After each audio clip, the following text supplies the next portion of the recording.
আইনমতে আমি গৰম বন্ধৰ সময়ত সকলোবিলাক ট্ৰান্সফাৰ হ'ব লাগে। গতিকে গৰম বন্ধ আহি আছে, গৰম বন্ধৰ আগে আগে যিখিনি আইনমতে সিদ্ধ মানে যিখিনি ট্ৰান্সফাৰ পোৱাৰ যোগ্য সকলোৱে অৰ্ডাৰ লাভ কৰিব। শিক্ষা হেতুৰ জৰিয়তে ট্ৰান্সফাৰ এপ্লিকেশ্যনৰ প্ৰক্ৰিয়াটো অলপ সময় ল'ব।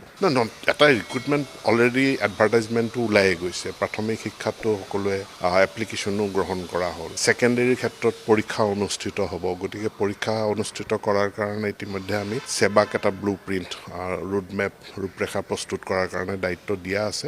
MCCৰ কাৰণে গোটেই প্ৰক্ৰিয়াখিনি যিহেতু বন্ধ আছিল, এতিয়া MCC প্ৰত্যাহাৰ হোৱাৰ পাছত এই গোটেই প্ৰক্ৰিয়াটো আমি 2 দিনতে আকৌ আৰম্ভ কৰিম। টেট কাম ৰিক্ৰুটমেণ্ট পৰীক্ষা সোনকালে হ'ব। মই এতিয়াই আপোনাক মানে দিন তাৰিখ সময় কৈ দিব নোৱাৰোঁ, কিন্তু প্ৰক্ৰিয়াটো অব্যাহত আছে। MCCৰ কাৰণে স্থগিত আছিলে, এতিয়া আকৌ আৰম্ভ হ'ব। গতিকে ছাৰ্বৈদসকল, শিক্ষামন্ত্ৰী ডাঙৰীয়াৰ মন্তব্যৰ পৰা আপোনালোকে নিশ্চয় জানিব পাৰিলে যে শিক্ষক বদলীকৰণৰ যি কাম বাকী আছিল সেয়া অহা গ্ৰীষ্ম বন্ধৰ ভিতৰত সম্পূৰ্ণ হ'ব।